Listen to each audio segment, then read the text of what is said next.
welcome everybody, and those of you who feel like they could approach a second row seat. If you do, I will leave you alone. Hey, fishing rods. Corey Tutt, do you want to go and fishing rod some people? It's like one of those dance moves in the 80s. Oh, he said no wuckers to me before, Corey Tutt did, and I thought, are we in 1985? Okay, well, we've done our best and we are looking absolutely beautiful. Thank you so much for joining us for our our special, it's not our First Nations crowdfunding event. We're coming to you from Gadigal land in the heart of the Eora Nation. It is wonderful to see so many smiling faces, and you will see us on screen too. We look good tonight. We look really good. A huge shout out to everyone joining us from across Australia. Hi. And around the world as well. We hope you're smiling just as big as we are. I'm Jacinta Parsons, and if you've been to these events before, I leave a pause and expect that you will just come from the very depths of your body and applause like you've never clapped before. I'll do it again. Don't start too early because we need to work as a group. My name is Jacinta Parsons. That's my girl down the front. Thank you. I'm expecting that will happen throughout the night. My name's Jacinta Parsons. It's a really sad form of therapy that I come here and make you affirm who I am. I'm so excited to be here to MC tonight's First Nations founded and led organisations working and delivering incredible social impact across Australia. Now, I don't want to point this out absolutely, but I think it's important to do so. Last year when David Shaw joined us, he's our Atlassian host, everyone went wild. Do you want to practice or do you think you can do it first off? First off, I love that I've asked you while you're eating food. Let's talk about it. All right, so this is, he only gets this once a year, and he needs it. I'd like to invite our Atlassian host and longtime volunteer with the Funding Network to the stage to say a few words. Who is it? It's David Shaw! Ah! Ah! Yes! Right. Thank you, Jacinta. So you know how it goes. My name's David Shaw.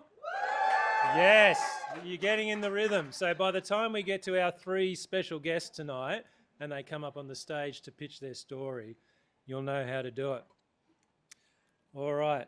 So yes, on behalf of Atlassian, welcome to our offices for the second time. We did one of these events about a year and a half ago, and we are delighted to do it.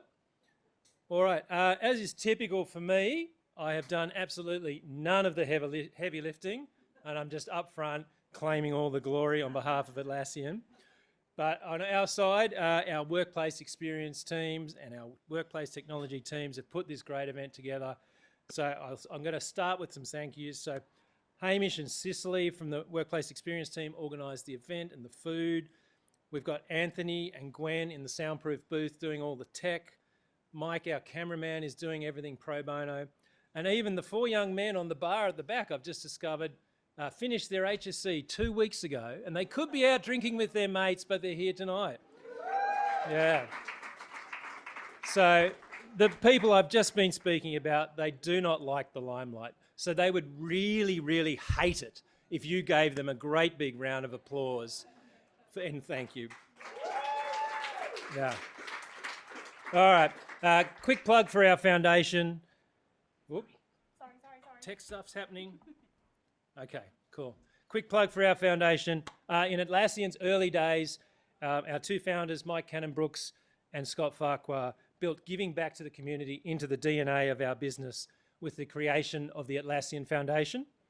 And as a founding member of Pledge 1% there, our company contributes 1% of our equity, profit, employee time and products to the Atlassian Foundation to tackle disadvantage on a global scale and in our own backyards.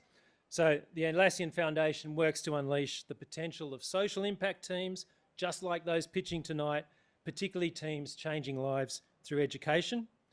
We also help non-profits and now social enterprises to adopt our teamwork collaboration tools with discounts and support programs.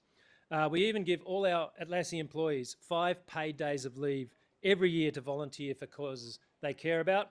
And that's how I first came into contact with the funding network. And since then, I haven't been able to escape, and I'm happy to help out these sort of things. So that's a big bunch of example of the things our foundation does. If you want to learn more about our foundation, you can have a chat to me afterwards. And if you know of any profits or non-profits or social enterprises who are growing their team and are looking to be more effective, it may be possible we can help through our tools. Anyway, come and see me afterwards. All right, quick admin stuff and then we'll get going. Thanks for signing in and wearing your name tags. Keep them on. Just keep security happy. Thank you for drinking responsibly. There's bathrooms just here and around the other side if you need them. When it's time to leave, the lifts are the ones you just came up in. You don't need anyone to swipe you in. Just hit G and you're on the way out. In the very unlikely event of an emergency and we do need to evacuate, just listen to the security staff.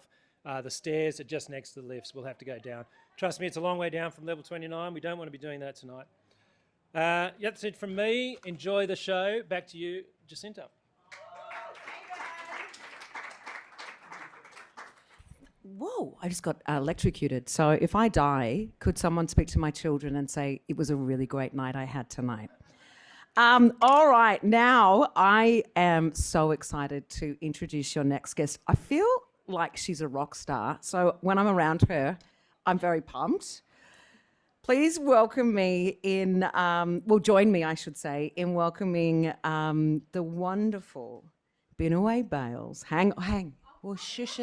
Shush it.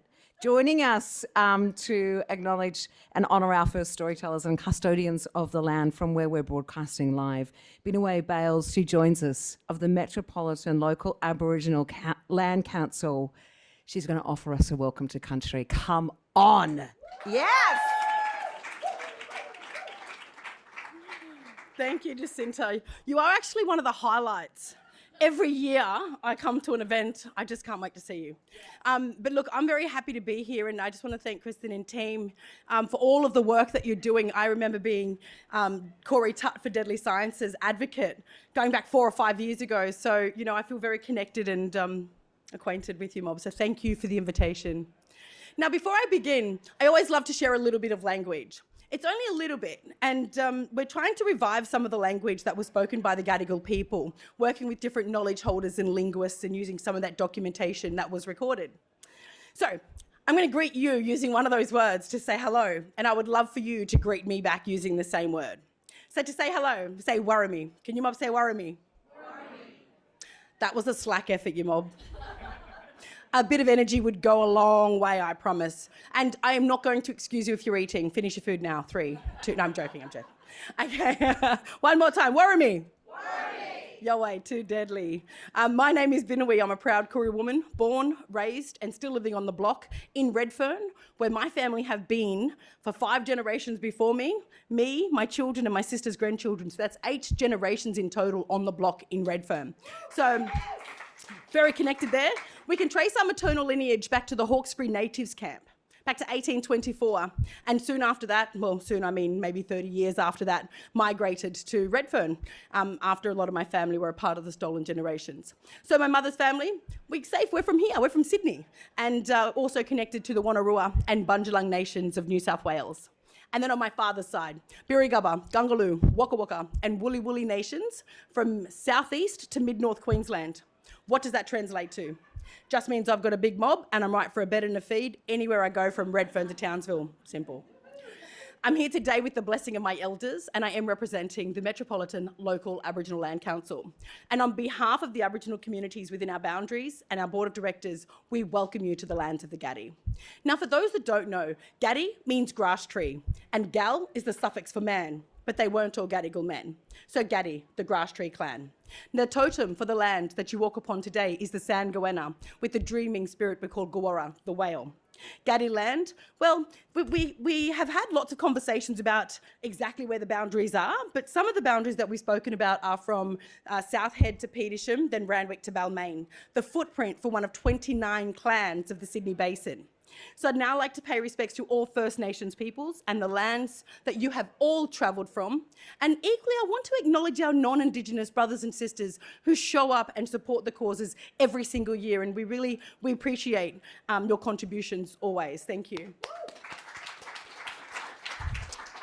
It's very important that we pay respects to elders of this land, my elders, and each and every one of your elders, because without our elders, we wouldn't be here. And I thank our elders for their resilience, their care for country, their love and their strength so that we can be here today.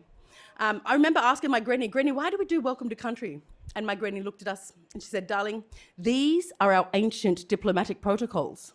And not only does it have the power to minimise conflict between the clan groups, but it also shows one's connection and respect to people in place. So as Australians, I'm encouraging each and every one of you to find out who the traditional custodians are for the lands for where you're living, and to personalise your acknowledgement of country that show your connection to this place that we call home.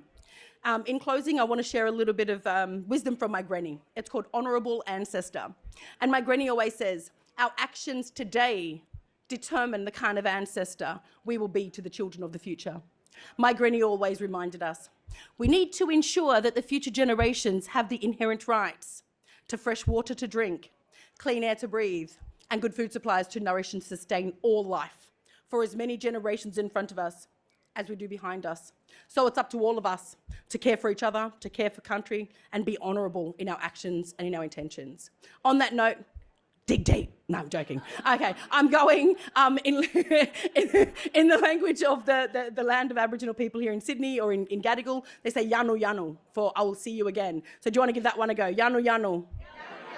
And we ask the ancestors, the creator spirit, we ask them for your safe passage. We ask them to protect you and ensure you all get home to your family safely. Thanks again for the invitation to welcome you to country. Yoway.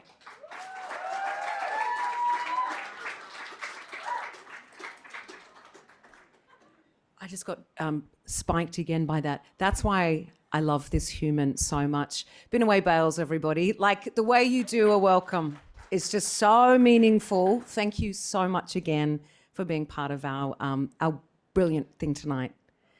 Say goodbye to Binawee, sorry. I should say too, I come from Wurundjeri Woiwurrung land down in Naarm, and I'm wearing Bunjil, the Bunjil Eagle, and I've got a local designer called Nagali who work both in Melbourne and Sydney, this beautiful dress that I'm wearing tonight.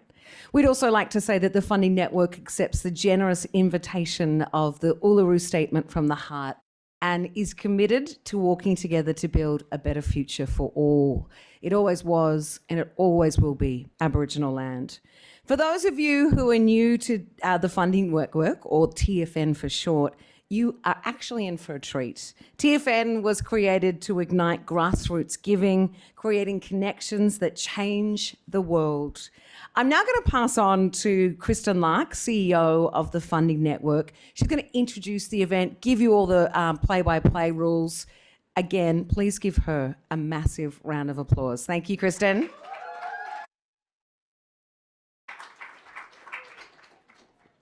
Thank you, Jacinta. Good evening, everyone. It's wonderful to have you here for this special event. Over the last 12 years, the Funding Network has brought together more than 25,000 people to facilitate more than $32 million and counting to social change programs helping people in need. It's a testament to what's possible when people choose to back grassroots leaders with trust and generosity. Here's what we've learned. The money matters, but it's only part of the story. Just as important as the funds raised are the connections made and the long-term relationships. When a room like this backs grassroots leaders, doors open, confidence grows, and the impact compounds year after year. We hope many of you will feel that tonight, because it is these connections, especially when they center First Nations leaders, that really can change the world. Tonight has been made possible thanks to the support of Bright Moon Trust. Thank you, Collis, Benny, and team for backing this work in a way that puts trust, collaboration, and self-determination at its core.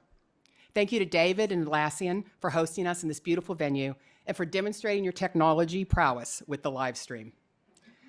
First Nations leaders know their communities, their country, and their needs better than anyone else.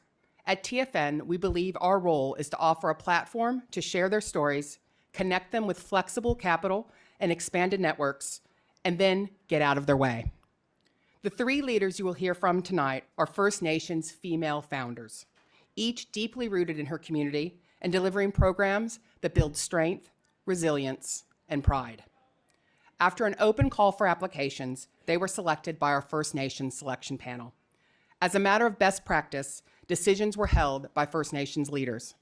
The panel was chaired by TFN alumni Corey Tutt of Deadly Science and included Takisa Hale of Exhale Events and Levi Joel of Indigenous Future Foundations, who presented at last year's event alongside Dennis Fay of Salty Monkeys. Benson Sallow also served on the panel. We are fortunate to have many of the people who contributed their time and insights joining us tonight, both here and online. Levi is working to end the food crisis in First Nations communities and has an incredible technology project underway that I know could benefit from some of the expertise here in the room tonight. I'd also like to acknowledge Daryl Majid of Espark Ventures, who guided last year's pilot program. Thank you for your guidance and for keeping us accountable to the intent of this work. Our trip to the Torres Strait Islands last year was truly life-changing. Since their selection, each of tonight's presenters has been supported through impact storytelling training led by Corey. His leadership has shaped not only the cohort you are about to hear from, but also how TFN continues to evolve our model to better serve First Nations communities. I first met Corey 4 years ago when he was an A&P Tomorrow Maker and selected to pitch at one of our events. It has been a joy to see him and Deadly Science go from strength to strength, and our yarns always leave me inspired and challenged to do more. It is my great pleasure to invite Corey Tutt, OAM, founder of Deadly Science, chair of our First Nation selection panel, and the driving force behind tonight's event, to share a bit of his story.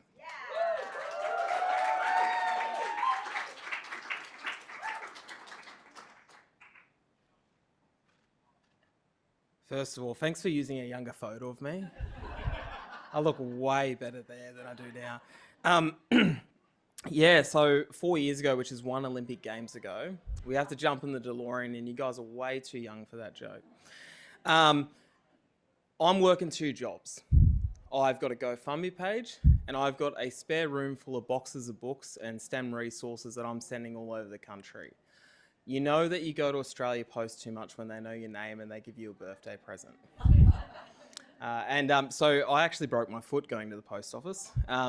But I was, at the time, when I was selected to be a TFN pitcher, I actually didn't have time to go to any of the coaching because I was working. And I was funding this program, Deadly Science, by myself. And I was working at the University of Sydney.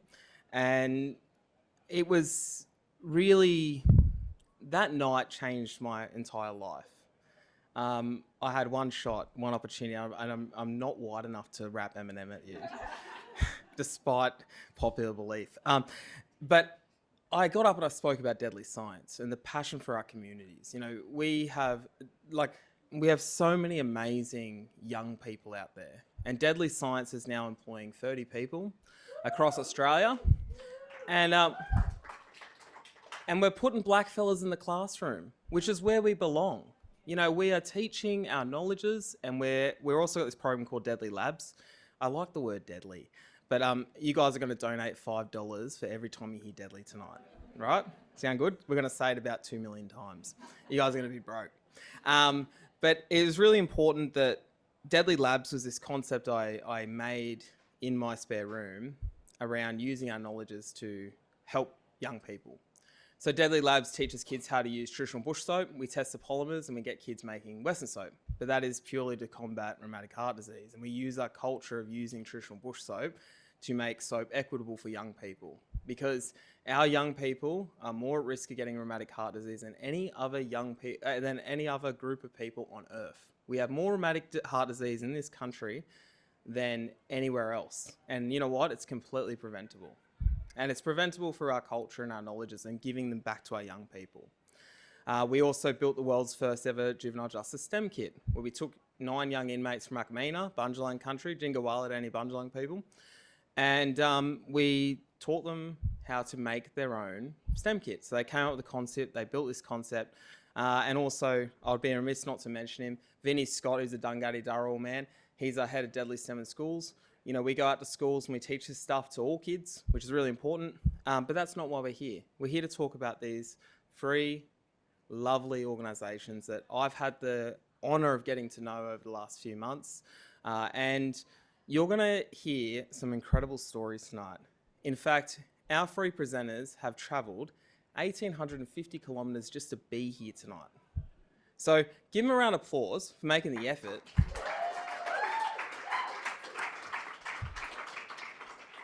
And we're going to hear from Ewan country. We're going to hear from Gamilaroi country.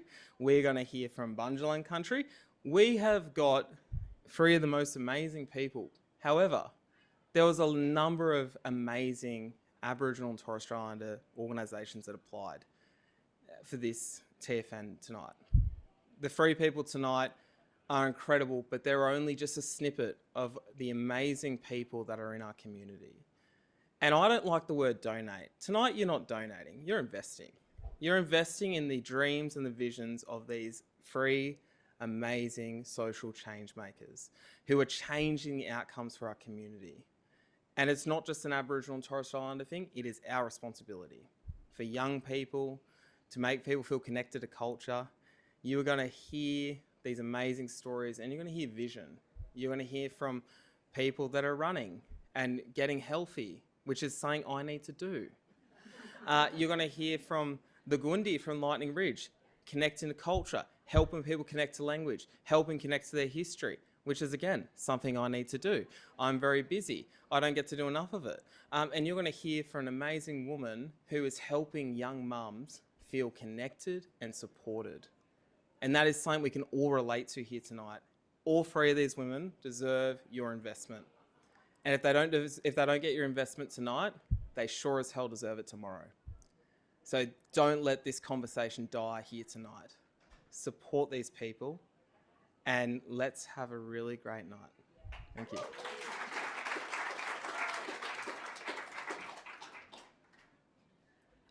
Why do I get electrocuted every time I come up? I like older Corey Tutt. That young guy. This guy's better.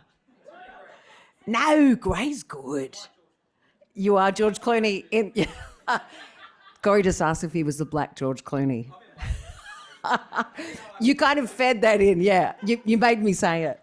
All right, we should get into this, though. Thank you, Corey. It's so great to hear and to have you with us, you know, with that incredible journey you've been on.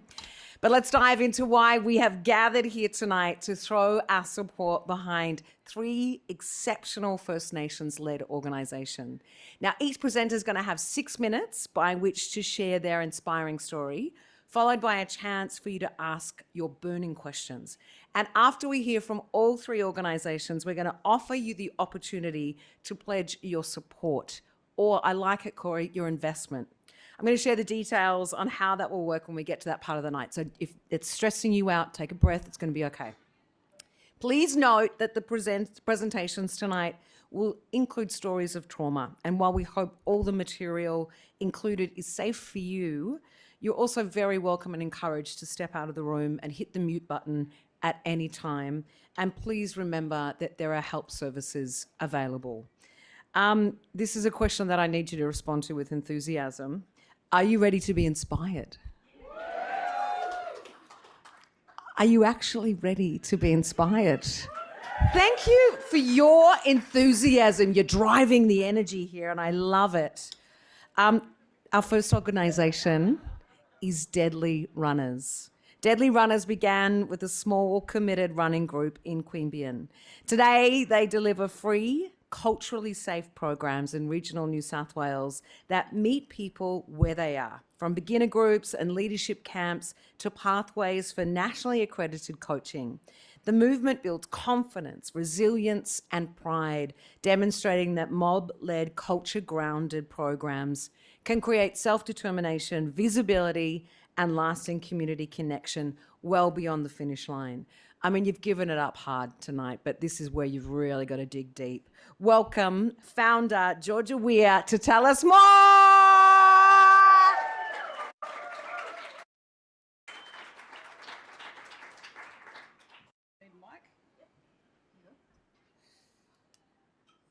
am so nervous.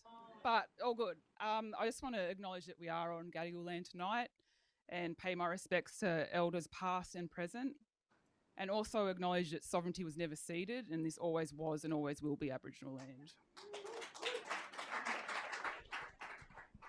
that okay? Sorry. I also want to acknowledge that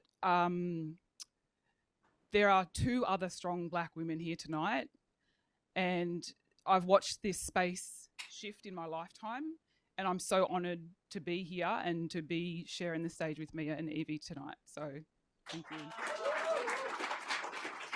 This is going to go longer than 6 minutes too. So, I just want to share my story with you and how I got here tonight. So, I've always battled with mental health and addiction, but I functioned. I had kids, I worked, I bought a house, but things would always get out of hand. And at one point, my husband took our 4 kids and left and said, you have to do something, like I can't live like this.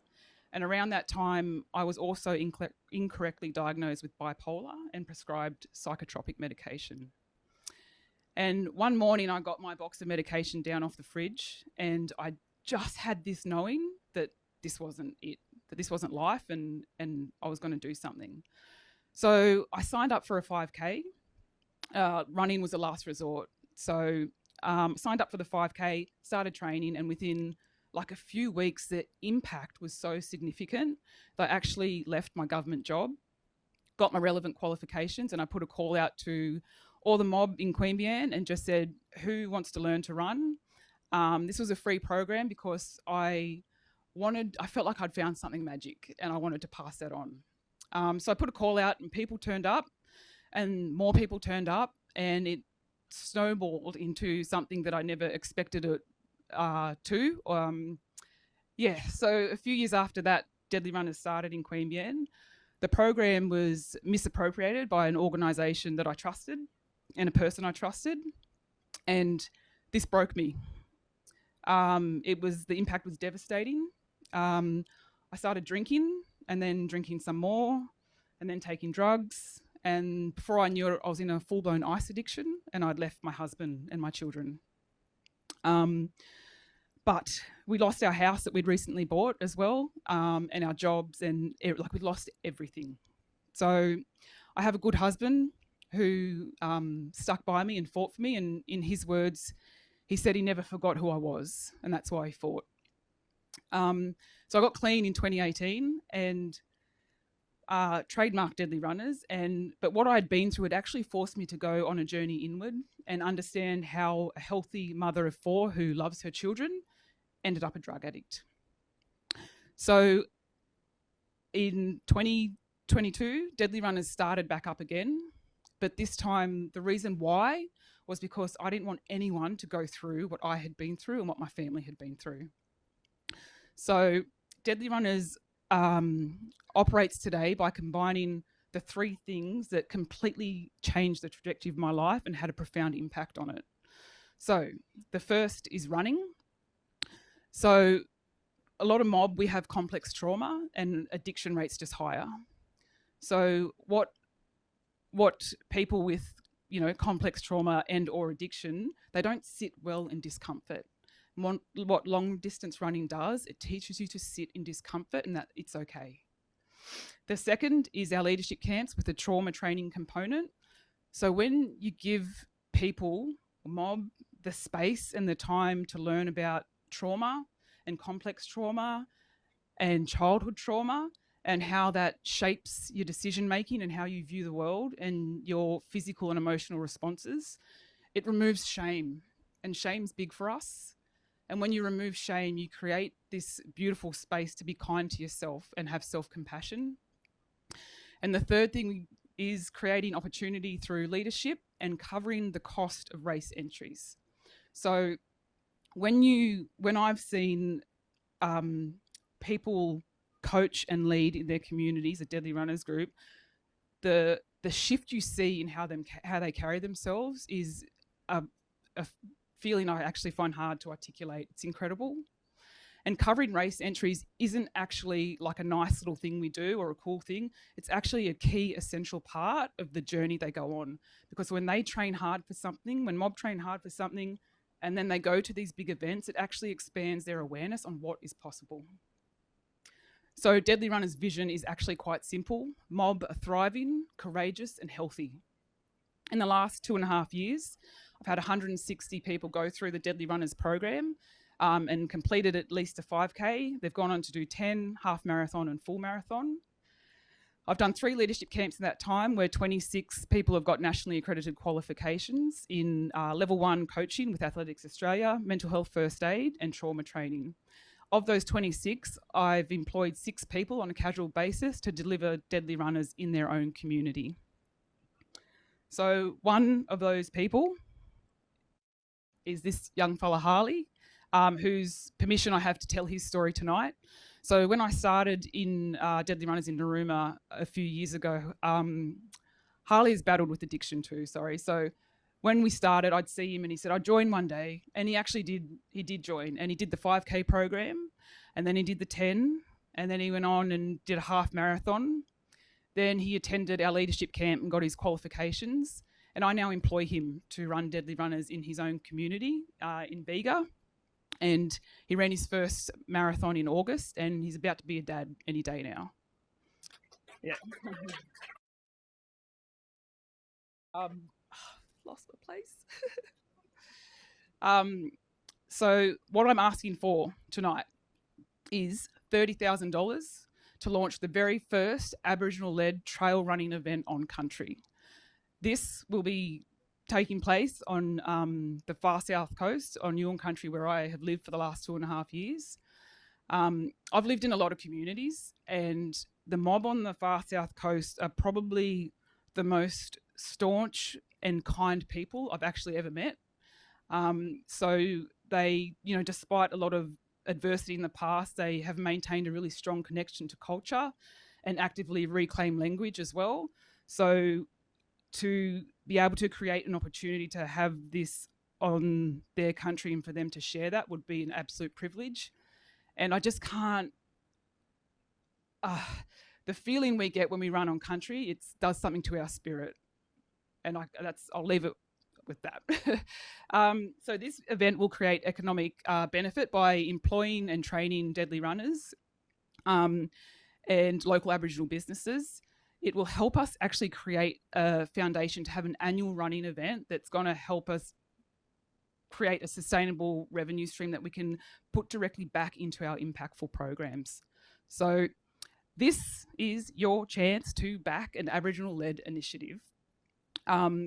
This actually, I think it's really important to say this event isn't actually about running. For us, it's about self-determination in action.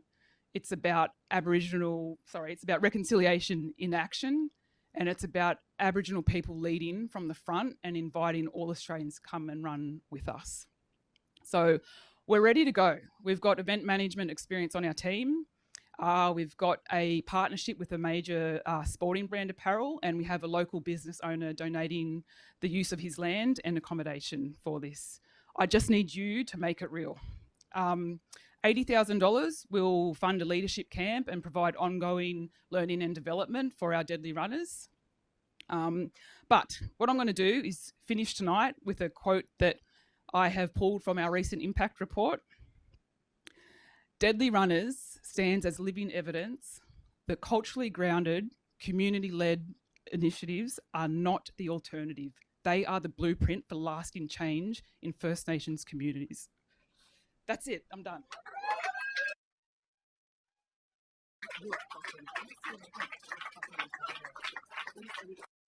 Oh, questions.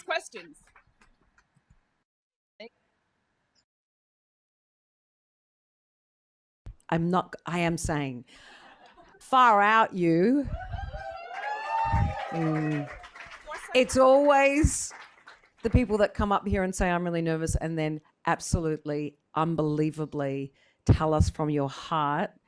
And we felt every second of that. That was absolutely incredible. And we're so grateful that you do that for us tonight. You stand here and you tell us your story in the service of the work that you do. Thank you so much. Just had to say it. No, you're not. It's not over. Stop. Oh, you're giving her a hug. Oh, what an absolute mean human I am. No love for you, Georgia. Georgia, I'm blown away. But I'm inviting you all now, if you have a question that you might like to ask Georgia so that you can work out, will it be $20,000 I donate or $150,000? Like, that is what we need. Anyone got a question? No, you're not. It just always takes a while. You know what? You got one, Isabel? I'll run that to you. There we go. Thanks, Georgia. Can you tell us a bit about the camaraderie that happens with the runners? Like, how are they positively impacted by being together in this? Oh, there's so many layers to that. I think,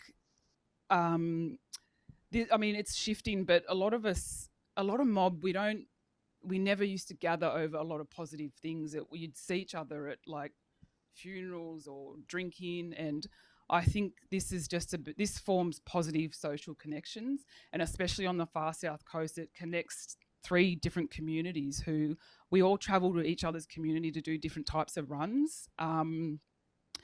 It's just, I don't know, it's one of the best things I've seen on the far south coast is, people who have, recovering from breast cancer or, trying to get over that addiction hurdle, or, an older person, a younger person, talking about, do you want to go and travel here and do this run? I think when they start planning runs and physical, healthy things, it's hard to describe. You'll hear from my advocate, Robbie. He'll let you know. We feel it though, even though you can't tell us the words. Yeah, I'm sorry. No, it's so beautiful. One more question, David. Yes, just a quick one. Thanks for a very inspiring talk. I'm a runner myself, so I really appreciate the mental and physical health benefits. Do you have a venue and a date in mind for your inaugural event? Because I want to put that in my diary now. Yeah, right. We've got a big year next year, so we're thinking early 2027. Yep. I reckon that's a good answer, and I reckon that's an opportunity. We got one more question over here. Look at you, sneaky little. Okay, we're going to run right at. Rebecca's going to actually take the whole room to get to you, and then she's finding your way. I love narrating the walk. You did it well, Rebecca. Hello. You obviously know your communities so well. How do you adapt what you offer to make sure that it's inclusive and that everyone that wants to participate can? Yeah, that's a good question. So Deadly Runners is an introductory beginners program. So we're not targeting people who are already fit, though they can come. So it's a gradual walk to run program that everyone progresses. Though if people with a better or different level of fitness want to come, we make it so everyone can still participate together. The point is to get everyone together to meet at the same time regularly. And then let's just forming that habit. And, a lot of mob realise after they've been in it for a while, they're like, oh, this isn't about running, is it? I'm like, no, it's not. Yeah. Outrageously grateful for that opportunity to hear about your work and an opportunity for us to invest this evening. Thank you so much. Thank you. Thank you. Yeah. Beautiful. Oh, this is a good night. Our next organisation tonight is Waganoura Aboriginal Corporation. Waganoura brings together family knowledge, kinship and truth-telling through programs at the Goondi Aboriginal Keeping Place in Lightning Ridge in northwest New South Wales. They serve the local community by safeguarding cultural collections, sharing stories and delivering education that strengthens pride, supports intergenerational knowledge transfer and revitalises language for future generations. Again, I don't need to tell you what to do when I say the name of the director, Mia Strazek-Barker. Thank you. Oh, well done, Georgia. Hard act to follow.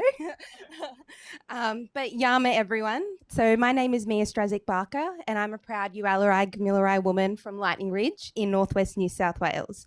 I'm a director of Wagganara Aboriginal Corporation, and tonight I want to share a story about an important place, the Gundi Aboriginal Keeping Place and Museum. But before I begin, I want to acknowledge the country we're on tonight and that sovereignty was never ceded. I also want to acknowledge Georgia and Evie and all other mob joining in person or online. So now I want to take you somewhere. Come with me to my country, Yuwalari Gamilaroi country, a place of deep red and black soil, of rare black opals and natural hot springs, and star-filled skies that stretch so wide they make you feel small. To some, Lightning Ridge is an outback town full of opal miners chasing their big break. To us, it's home. Home to our stories, language, culture, and the spirit of our old people. And it's all of this because of my Nen and Pop, June and Roy Barker, the founders of the Gundi. Our story begins and continues with them. Pop Roy Barker, a proud Murrawari and Wiradjuri man, was born in 1928 on the banks of the Barwon River at the Albury Warrena Mission on Yamba country. Nen June Barker was born in 1935 on Cumbragunja Mission. Her mother was Yorta Yorta and her father Southern Wiradjuri from Warringazna Aboriginal Mission. They both grew up in a time when our old people's languages were silenced. But Nen and Pop, they were powerhouses and they refused to be quiet. At the turn of the millennium, when most grandparents might have been slowing down, mine were just getting started. They built a simple shed on their property to keep artefacts safe, to protect old stories, and to make sure our knowledge would never be lost. That little shed became the Gundi Aboriginal Keeping Place, and soon people started coming. Locals, schools, backpackers, families trying to find their histories, researchers, all welcomed in by Roy and June. They didn't call it a museum back then, but rather just a place for everyone to learn. My dad, over by the window, Tom Barker, is a traditional weapon maker. He learned the tradition from his dad, who learnt from the old men, the ones in this photo here, and now he teaches that same knowledge to our next generation. This is a living culture passed hand to hand, not just word to word, and spaces like this are rare. For too long, our languages and cultural practices have been recognised in policy, but not resourced in reality. And at the Gundi, we're changing that. We've built a culturally safe space where learning happens on country, our way. This year, we employed our first school-based paid trainee, a young Aboriginal woman learning language, history and culture, and building a future career within this new Aboriginal languages and culture industry. That's not just life-changing, it's history-changing. Every lesson, every artefact, every story shared heals something that colonisation tried to take away. And that's why we're only just getting started. Today, the Gundi is more than a museum. It's a living cultural hub, a place of learning, connection and pride. Every week, our team runs language lessons in local schools, online classes for mob living off country, artefact making workshops and cultural awareness sessions and museum tours. It's a place where we learn from the past and look to the future. Not either or, but both. And our vision, like Nen and Pop's, is generational. Our hope is to firstly refurbish the Gundi with no structural improvements since the late 90s, which limits us to only open in the cooler months. A refurbishment will immediately expand our services, footprint and revenue. From the strong roots of the Gundi, we would like to grow our long-term capacity. We have purchased the block of land behind it and want to build a cultural learning precinct. That means simple on-country accommodation, a large undercover area and a shared kitchen so we can host school camps, language immersions and cultural programs year-round. We're building a local economy grounded in language and culture, creating employment, enterprise and increasing pride. Every workshop, every tour, every artefact made keeps money and meaning circulating in the community. We're not just keeping culture alive, we are reweaving it into everyday life. And this is where you become part of the story. For 25 years, the Gundi has been sustained by my family and community, and up until 2023 without government funding. The only official contribution we've ever received, an air cooler, which wasn't for the artifacts, but for a visiting researcher who couldn't handle the heat. So tonight we're asking for real investment to make a real lasting change. 30,000 begins the refurbishment, insulation, wall lining and climate control, so the Gundi can open all year round. 60,000 upgrades flooring and lighting in the Gundi, turning a tin shed into a physically safe and professional space. 80,000 protects our handwritten notes, recordings and artifacts through appropriate cabinets and archival storage. 100,000 or more allows for a portable office or retail space, creating jobs, showcasing local artists and giving my dad, Tom, a space to demonstrate and sell his artifacts, some of which are here tonight. Every dollar invested strengthens a living legacy, one that began long before my nan and pop and will live long after my daughters. You're not funding a building, you're investing in a different story, one that centres language, story and identity for generations to come. I want to finish with a small, powerful story. Not long ago, we repatriated 6 war medals belonging to an Aboriginal serviceman. They'd been entrusted to my pop for safekeeping in 2008, and for nearly 20 years, they stayed at the Gundi, kept safe. When we returned them to his granddaughter, she was overjoyed. Perhaps she assumed these were gone forever, or maybe they didn't even know about his sacrifice until that moment. Those medals, like every artefact in the Gundi, carry memory, story, and legacy. Without that space, they might have been lost. That's why my grandparents knew exactly what they were creating and naming when they called it the Gundi. Gundi means home in our Yuwalarai and Gamilarai languages. It's not just a museum, it's a home for culture, for story, for our people, and for anyone who walks through the door.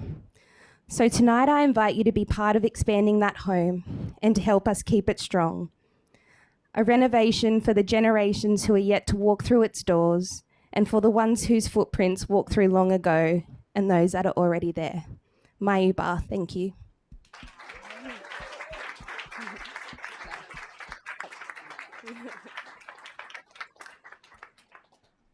You don't have to move. You did the right thing. Oh my goodness. Can you please write a book? The way you describe things is just so beautiful. There were so many incredible lines in there that are just like incredible. Thank you again. A huge round of applause for Mia and a bit of Dad, you know. No big deal.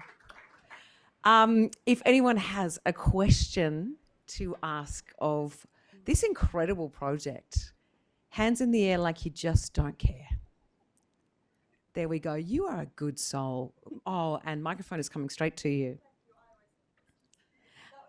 It's not on, and because we've got an online audience, we kind of have to.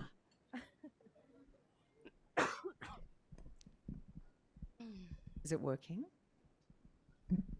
There's another one coming. This is great television, if we are television right now. Thank you. Great. Thank you. That was wonderful. Jacinta said you should write a book. My question leads to that. We're in the digital age where so much learning is online, or you could write a book. Can you tell us about the value of coming together in this space and on country and the experience that people have learning this together in person? Yep. So recently we actually held, last year, we partnered with UQ with their School of Languages and Cultures, and they ran their first pilot, their on-country language program, and they chose the Gundi. And the feedback from that is you need to be on country to learn language, because language, it's everywhere. It's in the land, and it's awakened.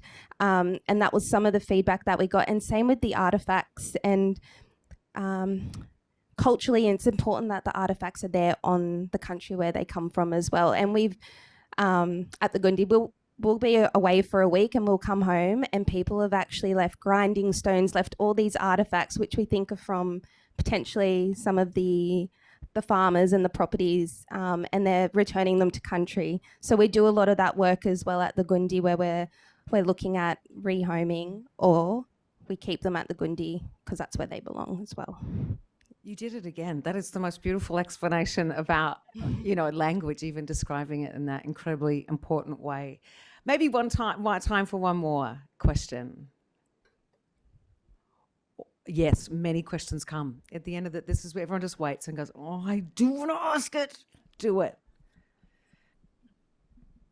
Thank you, and thank you so much for your presentation. I'm just interested, how many people are you getting to come through? I don't want to call it a museum, but I'm not sure exactly what you call it. So, a gundi. Oh, sorry, it is a gundi. So, how many people at the moment are coming through, and how many would you like to be coming through? So I guess recently we launched our website and we've got the platform now where people are able to book. We've had a steady stream of visitors almost every second or third day during the cooler months. Even recently, last week we had visitors, but we've had to tell them to come in at 8 a.m. before the weather started getting too hot. We also do... So that's for the museum, the cultural tours. We also do our cultural awareness, our training sessions out of the Gundi. And so we have established partnerships with the education department. So all of the local schools in our area come and do cultural awareness. Also the health mob and the policing command as well. So we've got established relationships there, and we're facilitating cultural awareness out of the Gundi too.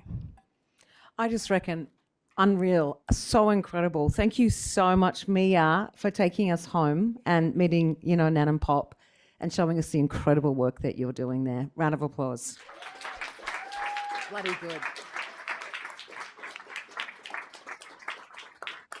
We're all going to want to do talk so that we get a hug from Corey. Is there any other way we can get one? We'll talk about it. If someone throws down 20,000, will you do a hug? Okay. That's sort of selling you a little bit, isn't it? But anyway, got awkward there for a minute. Now, our final organisation tonight is the Coolamon Community. Coolamon Community addresses the lack of safe baby essentials in remote parts of the Northern Territory and Western Australia.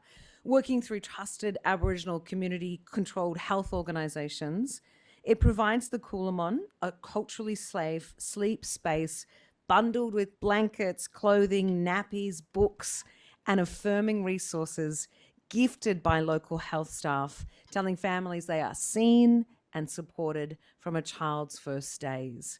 Again, do not hold back when you welcome co-founder and president Evangeline Wood.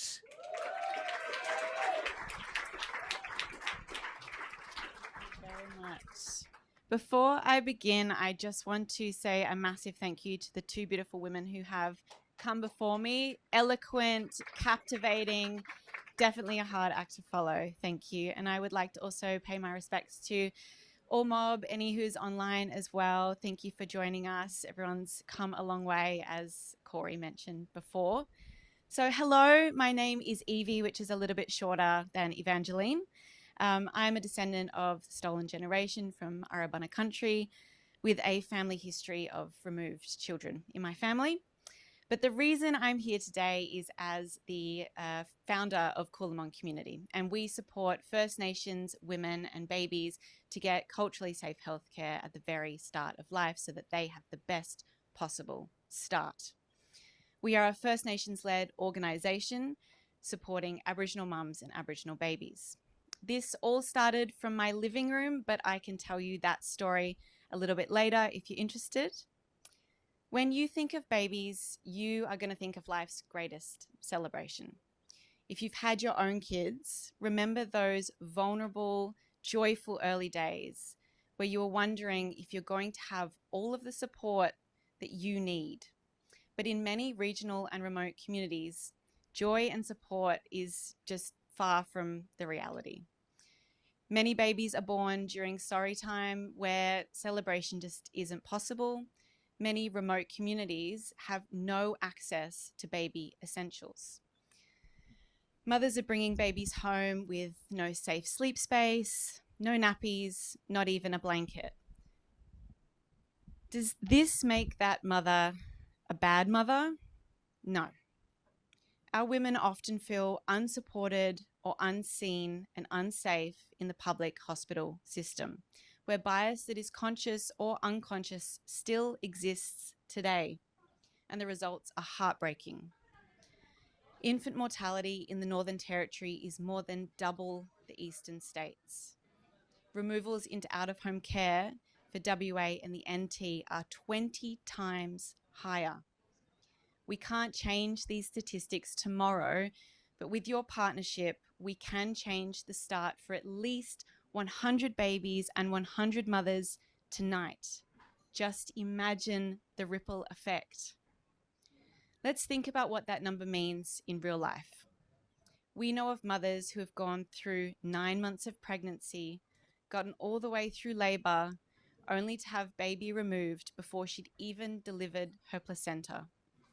Another mother encouraged to step out for a cigarette, only to return to find baby already taken. No chance to say goodbye, left grieving because poverty and a lack of resources are seen as neglect. Today's system continues to tear families apart, the stolen generation on repeat. Aboriginal mums turn to their local Aboriginal health services with whom they can build trust.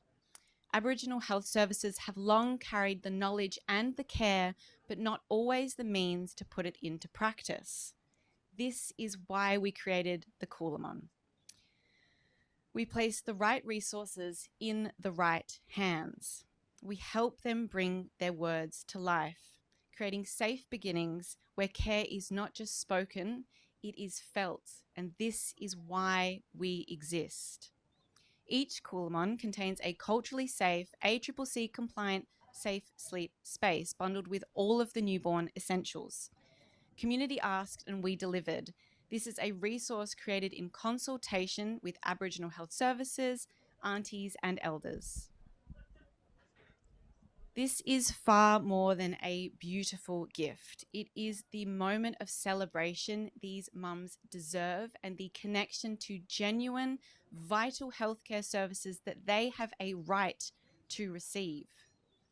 The Coolamon is always given through trusted Aboriginal health services, which restores dignity and opens the door to important conversations like safe sleeping, breastfeeding, and culturally safe prenatal care. One NT midwife came to us in tears because she knew that the families she was working with just didn't have the essentials that they needed to put her health and safety recommendations in practice at home. But now, the combination of conversation and the Coolamon allows her to give those parents everything that they need to care for baby in the first 6 weeks. When she handed a young mum her Coolamon, that mother felt finally ready to bring baby home. This is what community-led solutions look like. That is the power of a Coolamon. It's not a handout in a box. It is confidence at hope at the very beginning of the motherhood journey. We not only create very immediate, life-changing impacts, but profound long-term economic ones too. A safe sleep space in connection to culturally safe healthcare reduces the risk of infant mortality and the likelihood of removal into out-of-home care. Each year, the taxpayer is fronting over $50,000 per single child in the out-of-home care system. Currently, almost 23,000 of our children are in this cohort. By investing just $300 for one Coolamon per birth, you are funding a culturally safe support that is actively helping to provide these essentials resources at the most crucial part of a child's journey. This is a fiscally responsible investment towards systemic change. To ensure we can continue this work for generations, we are launching Coolamon Baby, our social enterprise creating beautiful First Nations designed baby blankets and clothing that will fund our work. You are supporting us today and investing in our tomorrow. Demand is growing. New locations are reaching out to me constantly. We have an urgent need for 350 Coolamons annually in the Kimberley region and a further 1,000 annually in the NT. We invite you to walk with us today. With $30,000, we can support 100 mothers and 100 babies in the most remote locations. With another 60,000, we expand our locations across the NT and WA region, where demand is the greatest. At the moment, we're only servicing 2 of those locations that you can see. With a further $130,000, you help us start our journey towards financial sustainability and grow our reach across this region. The more you invest, the more new locations we can support sustainably. We have all of the infrastructure, corporate partners, and community relationships that we need to put your investment immediately towards creating impact well beyond the figures that I mentioned. This is your opportunity to be a part of a mission for lasting systemic impact, one already with the backing of Australia's leading corporates like Bonds, Pure Baby, and Ego Pharmaceuticals. But we need you to come on this journey with us too, to make the vision a reality. At its heart, this is about celebrating life with culture and with dignity. And I'm really excited for those of you who get to be a part of our journey too. Thank you.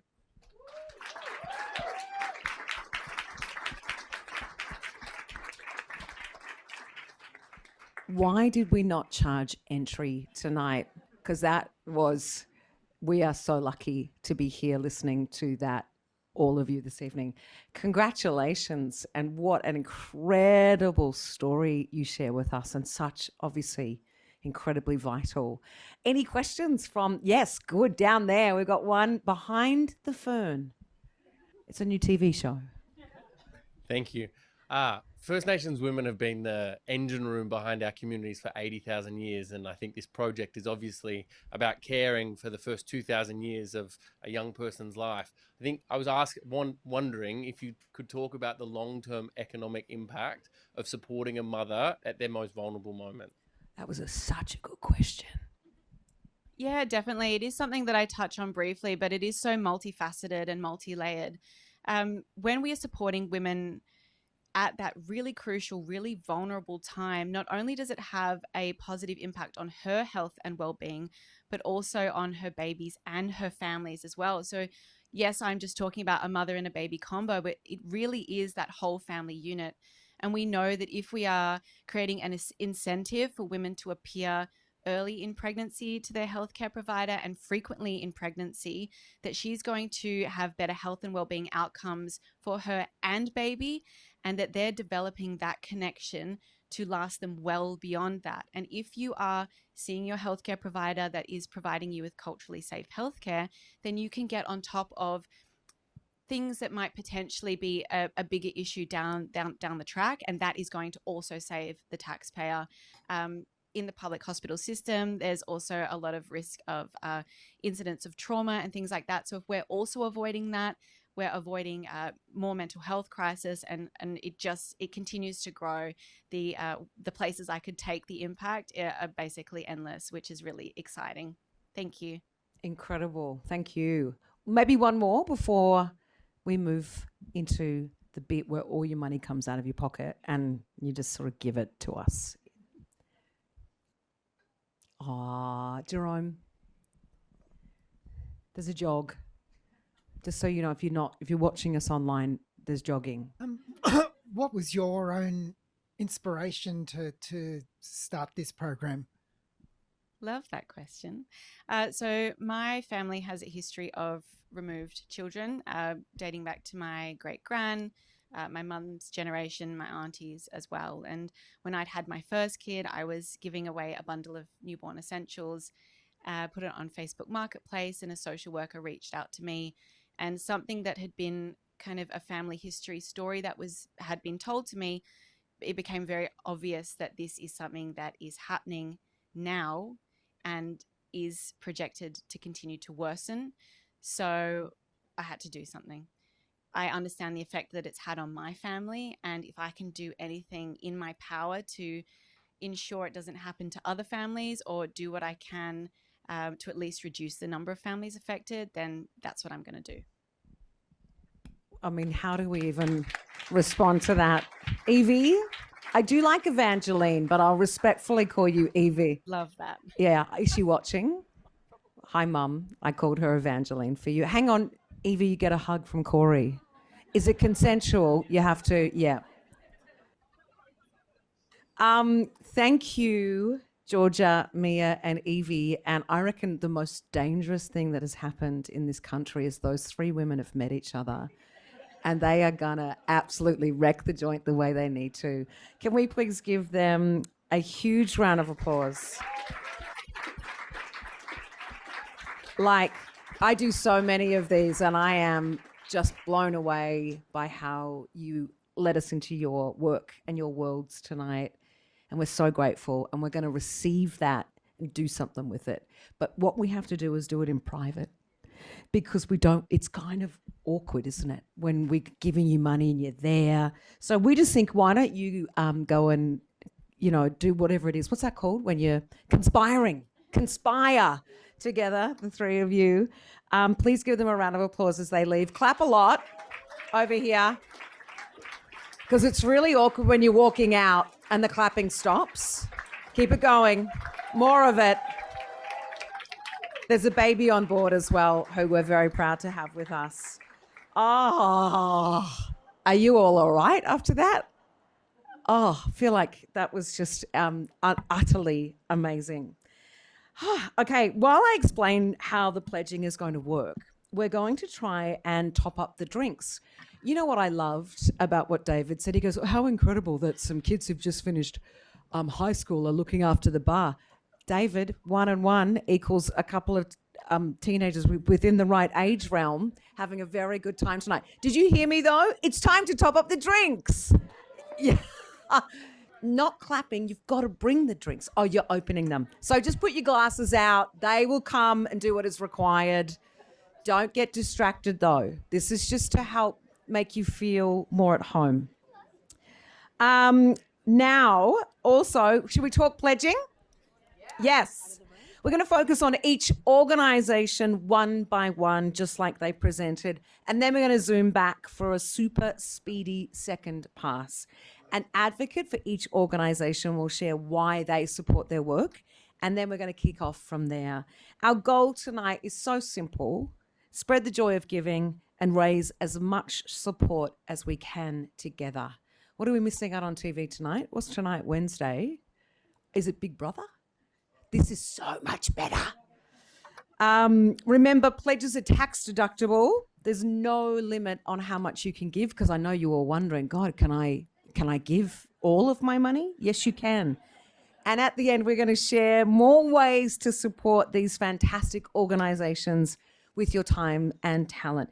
Please note, TFN is a charity as well, and we rely on philanthropic support to make our work possible. So in agreement with the presenting organisations, TFN retains 10% of the total raised tonight. Here's how you can pledge. Sorry about that. I'm really trying not to pop. For those of you in the room, this is our favourite way, because this is really about what it is to be a community. We love it when you raise your hand and you say, Jerome, $45,000, or Jacinta Parsons, $100. Every part of this is what is the reason that we're here, and we do this together as a community in any way that we can. It's also fun when you do it, and I have to run around the room, and you know, there's jogging. Did you say that? I hope to be a runner again at some point.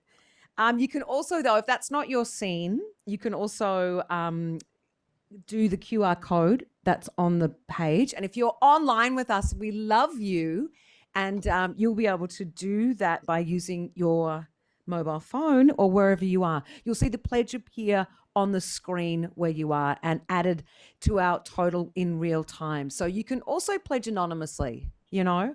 So just one quick note for you guys in the room to avoid. Sometimes you do a double, which is not what we want, where you put it in your app and then you also say it, and we think we have two lots, which we will come for you for. No.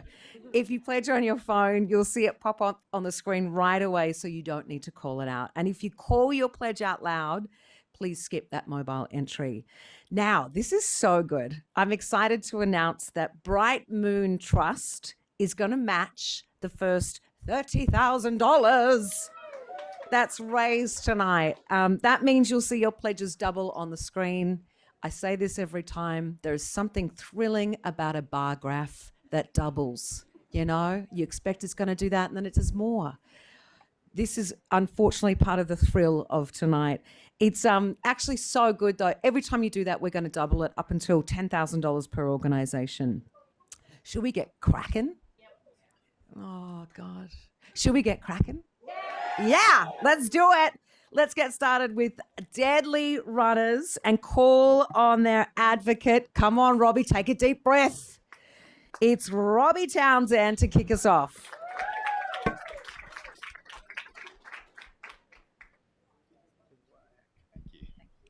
Yeah, I'm really nervous as well. My sister was supposed to be here doing this, but I got given the job last minute. So while we're sharing some language, I'll share some language from down on the South Coast. This is supposed to be a minute, but no blackfella's going to talk for a minute. So yeah, Walawani, Mujalalis, Nyagan Robbie. That means hello, friends. My name's Robbie. And yeah, I've got it on my phone. So my name's Robbie. I'm a proud Duranganj Nagarago man. I'm part of the Bega Deadly Runners. I started running with Deadly Runners about a year ago after being encouraged by my sister, Tamika. I never really thought much about running, to be honest. I thought runners were a bit crazy.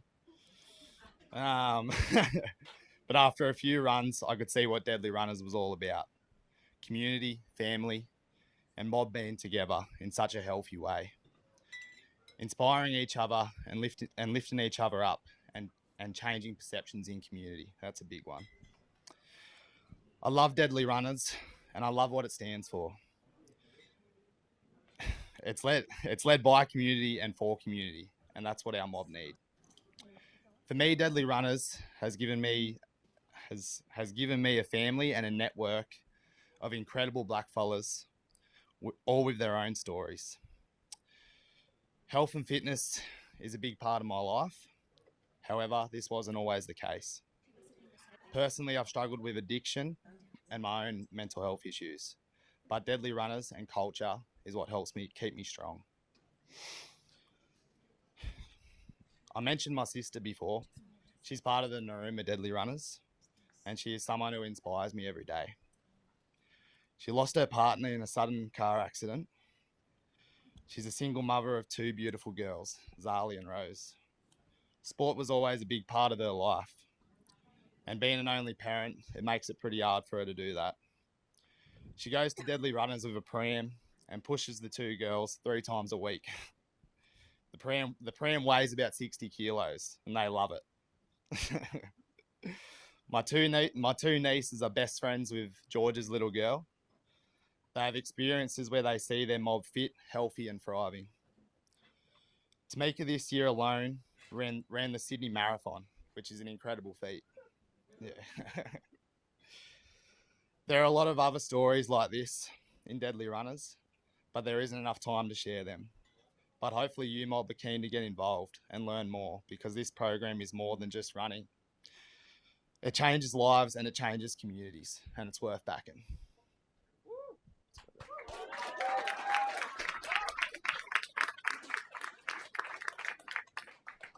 We love you, Robbie. Round of applause. And again, what a huge gratitude for you to come up and tell us you know, in support of something you obviously feel so strongly about. All right, bar graphs. I mean, that's great, but bar graphs, $600 is where we have started. So what I'm going to do right now is you're going to put your hand up. I'm going to run around with my microphone. There's more microphones with Rebecca. And we're just going to put so much money into that bar graph. We're going to keep our eyes on our beautiful friends who are also joining us online, because I know they're going to want to do some wonderful things. So who would like to start? And this is always the awkward moment. I'm happy to start. It's LJ, and I'd like to donate $100 if someone will match me, who should take up running but isn't really going to and would rather go to the pub instead. Do you have to want to go to the pub, or could you want to go to a library? Take up running. Who wants to take up running? I love it. But you know you're not going to. But you, after seeing that, you want to and you think you will. It's like watching the Olympics. You just really think you're all about it. Who else would like to match maybe that I'm $100? Chris Lewis. I'm going to match you, and so we'll meet tomorrow morning for that first run, okay? Oh, my God. We're going to actually make this a documentary. Fantastic. And I've got Anna here. Yes, Anna from Macquarie. I'd like to pledge $1,000, and my employer Macquarie Group will match me, so $2,000 all up. Now that's a good sort. We like an employer that matches as well. And how satisfying to see $5,200 up there. Let's keep it going. Oh, hi, Jacinta. 5,000 from the Illawong Fund, Rebecca Gorman and John Sevill. Oh, thank you. 5,000. And then all of a sudden, we are into 17,200. I don't want to freak you out. Those of you who come to these events will know that that's what happens. Why did it happen now? Isabel, I feel like interviewing you. Have you gone into a different zone? That shouldn't have happened. Okay? No one was not allowed to enjoy that. If you enjoyed that, I don't know what you have to do, but you've got to give us some money because that was for free and you shouldn't have got it. But that's what's going to happen. Let me just tell you. My name's Rachel. I want to make a donation on behalf of the For Purpose Fund. We're a family of 5 and we're definitely not runners. So we'll donate $500, $100 per person. Love that. For the dedication to never run. I love that we've taken it in that angle. One over here as well. Hand is in the air, waving around. I would like to donate $25 to Deadly Runners because I've never been that fast and all my other friends are, but I still think it's fun. Inspiring. Well done. Thank you. Let's keep this momentum going. Who else? Oh, hi. There was just a little cut. Hi. Hi, Heather. $1,000 from Heather and Bill. I love Heather and Bill so much. This is real. Woo! Bar graphs and amazing graphic design is what we bring you. Is that not exciting? It gets even more exciting when you get to the next bit. Same graphics, but it just feels different. Over here. Hi, it's Rebecca from Accenture. We'd like to donate 1,500. We think Deadly are amazing. So yeah, keep up the good work, guys. Yes. Very good. Okay, keep going. Let's do it. I want to, when they come back into the room and we say, this is what we did, I want tears. I want them to maybe faint. I don't know. That's probably a bit evil, but some kind of full body reaction. Over here, Jerome. Jerome Fink and Jenny Brigg, $500. As always, beautiful John. Hi, $1,000, John. $1,000. You're also very beautiful because I know I shouldn't tell you that your partner's beautiful. Leslie Crenshaw, $1,000. Oh, if that's how it works, you're beautiful, John.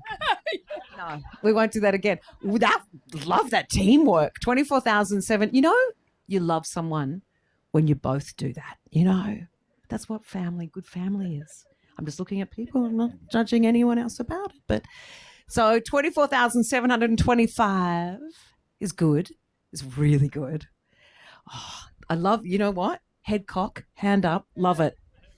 On behalf of the Leone Foundation, we'll do 10,000, please. You need to do a training session in how to drop $10,000 and look like you're just driving down to the beach. That is so beautiful. Thank you. Wonderful. It's so nice to have you here. Let me just say that. Wow. Are you getting excited, Robbie? Is this so much fun? What did you say? Oh, we need to have you up here so we can watch every time the jaw drops. 34,725. We're over there. The round number thing's really bugging me. So whatever it takes to get it to the 35,000, I can't do maths, unfortunately. What do we need? Is anyone... Oh, Lisa was a big smarty pants. What is it? Well, it's 275, but if I make a donation of 275, that means someone else has got to round it up. Whoa. I'll do the 275. Nick Howard from Accenture, I'll do the 275, and I'm a runner, so this is awesome stuff. And then if we do another 275, then we'll have another more rounding to go. Okay, as a great. result. So you fix it and then you break it, and it's a beautiful thing. Oh, see? It does feel good, doesn't it, at 35? Oh, my God. Just watch the wonder of that. And as I always say, that cost us about $2 million to get that to work. Down here, David, he's over there. This is fun. I don't have to run today. Yeah. It's a whole new scene for me. Well, I think you should be running, Jacinta. Good point. As I said earlier, I'm a runner, and I particularly enjoy the 5K runs, which Georgia mentioned earlier. So I do a park run every Saturday morning. So I'm going to start, and I'll donate $250 myself. But anyone who commits to going to a park run this Saturday morning here by putting up their hand, I will add an extra $50 to that. Okay. So I've got park run. Karen's going for a park run. I think I should have put an upper limit on this because I'm not that rich. Should we just all say we're going to go for a park run? Yeah, everyone's going park run. Wow. Hang on. So, do you have to be truthful? Yes. This is the honor system. Come on, this is the funding network. You can't. No, we're not about honesty. We're oh my about God, cash. the 4 boys. Yeah, are you? All right. They've got 3 days to get over the hangover. That's right. To get us on Saturday morning. So if you're looking for a park run, there's one on Gadigal land down at Pirima. Just Google Pirima Park Run. That's where I'll be on Saturday morning. So you'll see me there and you can come and run with me or run in front of me or whatever. If you don't feel like running tonight, on Saturday, but you're prepared to commit to George's trail run in early 2027, I'll add an extra $100 if you're brave enough to put your hand up. Who's doing Oh my God, there's 2 people doing that. That's more than I expected. Okay. I don't know what we're up to. Isabel, you are going to do it. You'll be married. You'll want to run away from him. Are we up to 1,000? Should we just round it up and call it 1,000? Yeah. All right. I love that rounding up. I'll do that. David! And I'll do it through Atlassian, so you'll get donation matching from the Atlassian Foundation as well. Oh, the way you twist those books. Yes. Let's twist books. Yeah, let's break the accountants of our world. 36,275 is so good. It's so good. But is there any more in the room before we move on to our next organisation? I love a shy hand because I trust in it. Who's going to go first? Thank you. I'm Helen, and I was super inspired by Georgia, and I'd like to donate $1,000. Thank you so much. How amazing is Georgia? Far out. And I'm Collis. I'll donate 20,000 as I was really inspired by Robbie and Tamika's story. That was really good. This is what our beautiful friend Collis has a habit of doing. Collis. And that's what I mean. We've all got to cut $20,000 that we should do. And Rob Kaldulis does not like to be outdone by Collis. So I'm going to put in $10,000 for Rob, and then I'm going to call him. So let's put in $10,000 now. And we'll see what happens. This is, I reckon, 67,000. I just want to keep watching Robbie have a heart attack. Lucky you've been running. Otherwise, you would have a cardiac arrest. See? Good for you. 67,375. Oh, my God. We're so cute. It is awkward number-wise, but we can sort that out in the second round if you think we can move on. Would anyone else like to be? Oh, now you down there insisted on being the back row. Indeed. Michael Arthur Orbanet, $500 and we'll match 500, so 1,000. Yes. I'm happy now. You can stay back there. 1,000 in total. 5. Or was it $50,000? You're so far away I can't hear. All right, 68,425. Is anyone feeling awkward about the numbers and we'll wake up in the morning and go, ugh? Or will we do that in the second round? Are we happy? We're freaking happy. Oh, God, is Georgia going to have a cardiac arrest? Or do we have those things in the office building where we can... This might be our first faint. Round of applause, everyone. Oh, I am so exciting. I'm not exciting. Well, let's be frank. I am quite exciting. No, I'm excited. Great work. All right. Now let's see how we can support the Wagganara Aboriginal Corporation and invite their advocate, Eric Brown, to the front to kick off pledging. Come on, Eric. You better bring it. Robbie really set the tone. Not that I want to make you nervous or anything. Yeah, my name's Eric Brown. I'm a proud Bidjigal, Ewan and Gundagaran man, so I was born and raised in La Perouse on the local mission there. First of all, the reason why I'm here is because not only do I love Uncle and his family and what he does for the community, but I love my people. And I love everything to know about our culture. So me personally, I'm a social entrepreneur, and I'm an advocate for disability and social justice. So I have spent over 12 years in the justice system, so working with young people in custody and community. I also have worked with over 1,000 young people, and we've helped create change within youth justice within New South Wales from the work that we do. And the reason why I mention that is because I've personally done not only stuff that I've personally done with Uncle and the work that he does with his artifacts, but also just his presence, just as a strong Aboriginal man, you know, and what our young people need. Uncle's come into the centre a couple of times and he's done programs with our young people. And if you don't know any stats, within just our home itself, there's 46% Aboriginal young people in care, and in custody they're at around 60-65% of young people incarcerated, but up towards 90% of those young people are from country towns. There's a lot of young people from not only Uncle's country but the surrounding areas. So, and like, it's funny, when I was talking to you, when I last went up to see Uncle and Uncle took me out to get some artifact material so I can use that to actually make tools and weapons with the young people that we work with.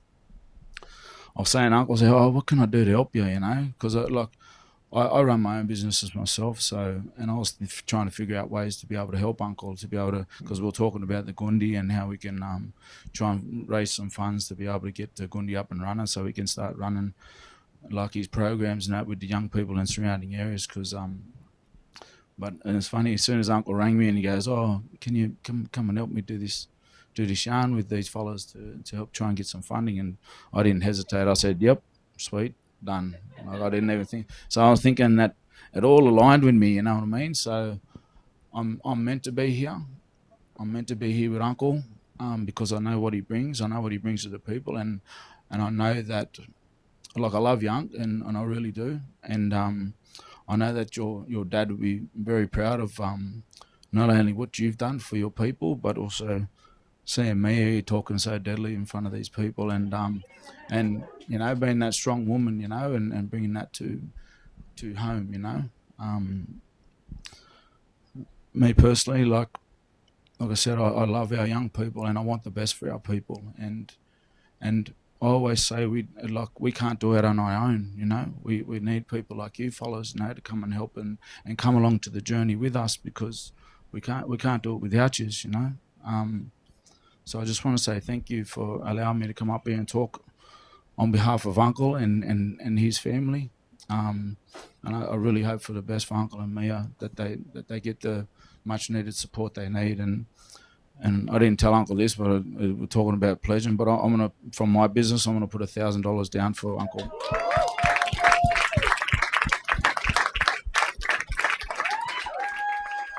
I need you to have a look, though, because while you've been talking, people have been excited about what you say.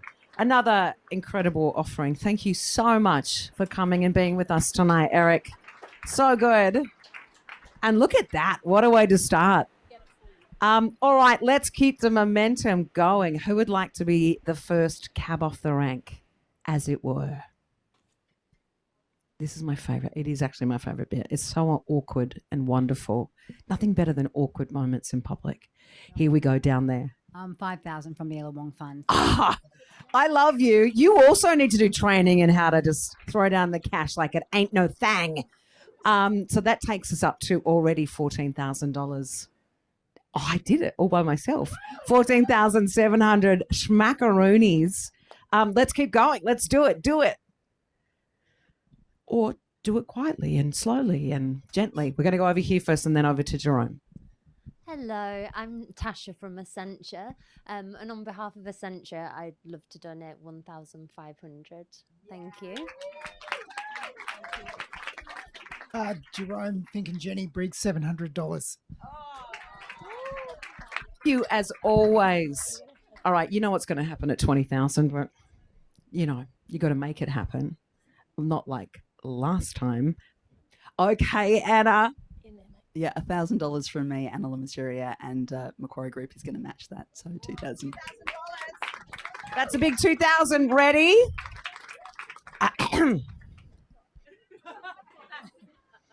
I thought it was magic. I didn't realize. Wow. I actually am really shocked to know that it's being controlled by you over there.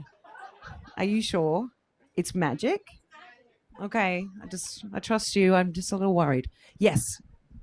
I'd like to donate $70 because everything should always be remembered.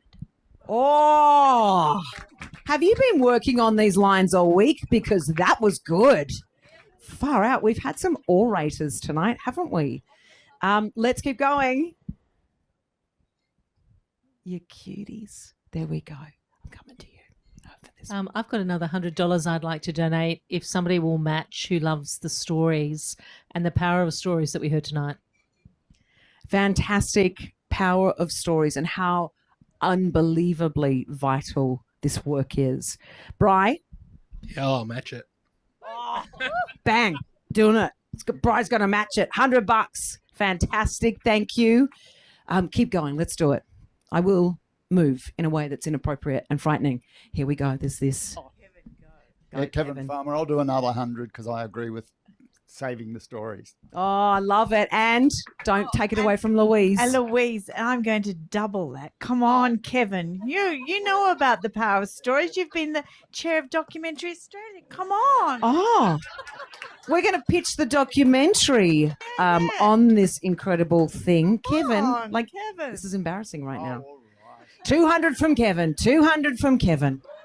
The power of public humiliation. We're not apart from that. Hello, Kirk. 200 because Kevin gave 200. See? You two moved from back seat to being good kids up the front. Let's give them a round of applause. They had a couch, okay? And they gave it up. Good work coming down here. I like coming to you. Oh, the mic's coming. This is like fake running now. For Purpose Group will do 480 because I know people like round numbers in this room. We really do. And the fact that you can do maths, we also like. Well done. So we're at $23,000. But there's more. Is there? Is my question. I shouldn't say there is. Hello. It's Helen, and I'm looking forward to coming to Lightning Ridge to visit and see the fascinating place. And I'll donate 1,000. Fantastic. And that when you come, as a result of that, hopefully it'll be cool. There'll be like a retail shop. Dad will be there selling stuff, dancing, doing things. Thank you. Very good. How are we going? Any more? Are we going to move from this? I don't think we should. $24,000. We can. Little hand down there, Rebecca. He's just up the back. Oh, hi. Hello. Yeah, my friend has left, so which is dangerous for him because I can't quite remember what he said. What was it? No, my friend Michael Arthur from Ord Minnett is going to give 500 personally, which will be matched by 500 from Ord Minnett. I love mates that match. That's like a whole documentary. Mates that match. TV show. Gonna go crazy. Love it. Thank you very much. Oh, so it's definitely magic. $25,000 and confetti is all yours. Did you get a little bit excited about that? Obviously not. Okay, coming. Oh, okay. Can you just can you watch this, please? It's chill. There's shorts. There's a hand. We'll do another 10,000 from the Leone Foundation. Thank you. Thank you. Thank you. So beautiful. Makes me cry. $35,000. Jacinta? And it's cool. Whoa. It's like the voice of God. It is. It's me. She is my boss, so it kind of is the voice of God. Rob Kaldulis will match that $10,000 and wonders if anyone else will match. Don't you love? This is Mates Who Match. This is the show. Mates Who Match. Yeah, I'm happy to match that 10,000 as well. Actually, can I make it 20,000? As I actually had someone write to me today to say from Brewarrina saying how good the Gundi was. Get out! So you put in 20, Rob put in 10. We've got air conditioning. We've got insulation. And I want like a glass cabinet. And you'll stand behind and say, welcome to the Gundi. How may I help you? This is so exciting. Is Mia going to freak out? I'm going to cry. This is too much tonight. We've got to prepare ourselves emotionally for this. Any more in the room? You too. Let's go to you first, shall we? Leslie Grenshaw, $2,000, and I'd love to meet Uncle in Lightning Ridge. But John can't come. Well, John, will you be going? Maybe. Let's see how it goes. I'm just not loitering for any reason, John. That's okay. Love you. Thank you. $2,000, $67,000. Oh, so good. Don't put your hand up like that because I'm coming. I'm like a tiger ready in the jungle to attack in a loving way. I wouldn't eat you. Okay. Anything? Good. Bloody good. Oh, Dad. Let's not carry on, but and Eric, thank you. Round of applause for 67. They have no idea about this, right? They've got no sense. Whew. I'm going to vomit with excitement. That would be good, right? Good for ratings. Not that this is a TV show. I love to pretend it is, but now I know that we're pitching a documentary. I'll use my really professional voice. Thanks so much, everyone. Now we'll move to our final organisation. We're going to the Coolamon community. Let's invite their advocate, Karen Mounsey, up to the front to kick off the pledging. Thank you, Karen. Good evening. My name's Karen, and about 3 years ago, Evie walked into Bonds with an idea to nurture not only mums physically but emotionally with a product solution that was also connected back to her healthcare facilities. I remember I was in a one-on-one with my manager, and we were just talking about normal work things, and she said, I just have to stop you right there. I've come out of the most amazing meeting, and that was with Evie. She told me her story, and I said, how can I be a part of it? And I wiggled my way in there. What struck me most with Evie's and the Coolamon story is the way it came about. When people were struggling during COVID, bunkering down, not knowing what way was up, raiding the toilet paper aisles, Evie went, actually, what can I do for someone more vulnerable than I? And I think it just shows a real true strength of her character. Our team are blown away by the sincerity and the approach and the impact this could have on the local community.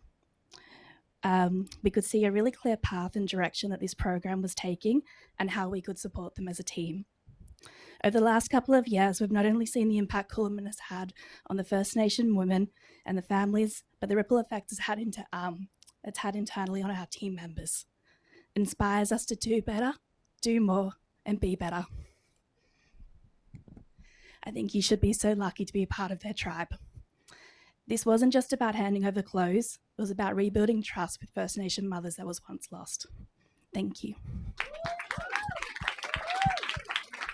Can I start the pledge?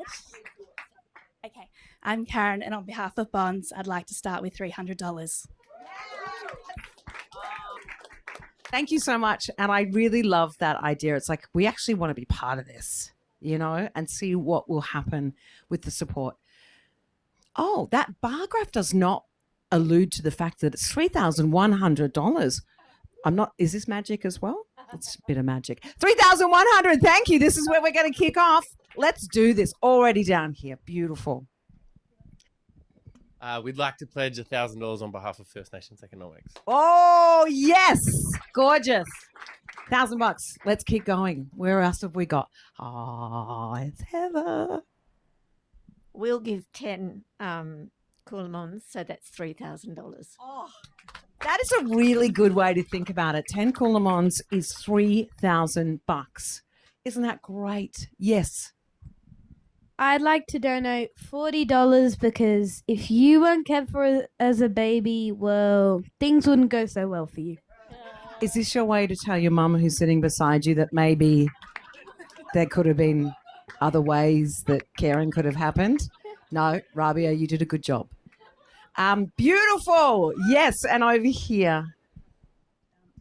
5,000 from the Illawong Fund. Thanks. Thank you so much. Is that already gone in? Not yet. Oh, God. That means something's going to happen. Woo, woo, woo. This is like, can I say, like people in Newcastle, people in like Brisbane, they love the confetti. You guys are a little lackluster on it today. I don't know why. 20,890 over here. Backseat. Mates who match. Well, a little one for me personally. Chris Lewis, 100. Thank you very much. Oh, thank you, Chris. And for Michael Arthur, who 500 from Michael, and which we matched by Audminet, his company. Thank you. Wonderful. Thank you. 1,100 in total for that there. Coming down, coming down. No, it's me running like the wind. Can you see the wind in my hair? I absolutely can. I would like to give $500. I gave some online, but when she was talking, I was thinking about my newborn grandchild of 3 weeks, and it was very touching to think about all those children who don't have what our kids have. Our Jaya, sorry. And I said hi to Gaia. Did I before? What did I do? But it's with a G, just so you know. Bri. Yeah, I'll do 175. Is that in goodness or in evil? No, you're doing good. I'm just thinking, you're not even thinking about the numbers. You just feel coming from your chakras. 22,732. You've left us in an evil, dark space. Yeah. I don't want to say that bad things are going to happen to you. I don't think they will. Don't worry about it. No. Thank you so much, Bri. 22,732 over here. You're going again. On behalf of Aaron McNeely, I'd like to pledge $67. Oh.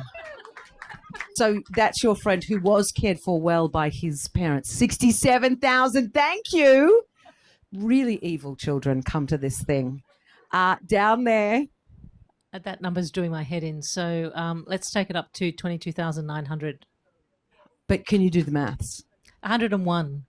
Genius. Love smart people in our environment. I think, good work. Thank you so much. Hello. We loved hearing the long-term outcomes that this work that Evie's doing is having. So we'd like to donate 750 on behalf of Essentia. Thank you I'll so match much. that as well. And we're matching as well. And if you could just talk to us all the time with those beautiful accents, that would be really wonderful. Just say more things. You don't have to give us money. Just talk to us a little bit. That would be really great. Anywhere else? Come on. Let's go. We're at 24,400. Kevin Farmer, I'll pay half a Coolamon if Louise pays the other half. Oh, yeah. Big talking, Louise. It's definitely 150? These purposeful bundles are divine. I was so impressed. Well done. You're divine too. Awkward. You're really doing leverage here, aren't you? Well done. That's how you treat your friends. You put them out, you humiliate them, you make them give money. That's what we do at funding nights. That's the best thing. Fantastic. Thank you both. One Coolamon coming from that corner in the room. Are there any more? Oh, there's more. There's more Coolamons. 300 just for one more and to round up to 25 because sparkles happen. Oh, sparkles will happen. It's confetti, but that's okay that you read it in a sparkle narrative. That's all right. John. John, 1,000. Beautiful John. It's the only way I thought I'd get you. $1,000. You are beautiful, John. I'm using your body to try and elicit more cash. Jerome Fink and Jenny Brigg, 600.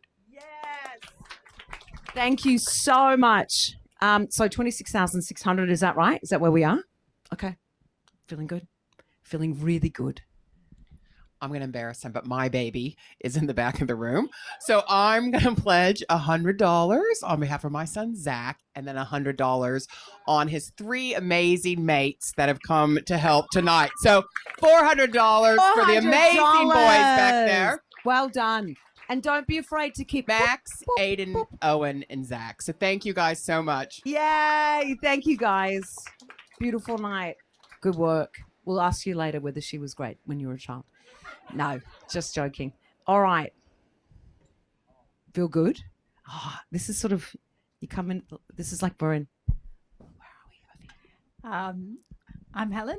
And I was really inspired by the long-term impact of what Evie's doing. So $3,000. Oh, thank you so much. Bill was pointing at you. I don't want to assume anything. Here we go. I'm assuming. We'll just build on that. We're also very incredibly inspired as well. So we want to donate $15,000. That is just incredible. And I mean, we hate confetti, don't we? Apparently in Sydney, we think it's crap. No, it's exciting. $45,000. Thank you. Wow.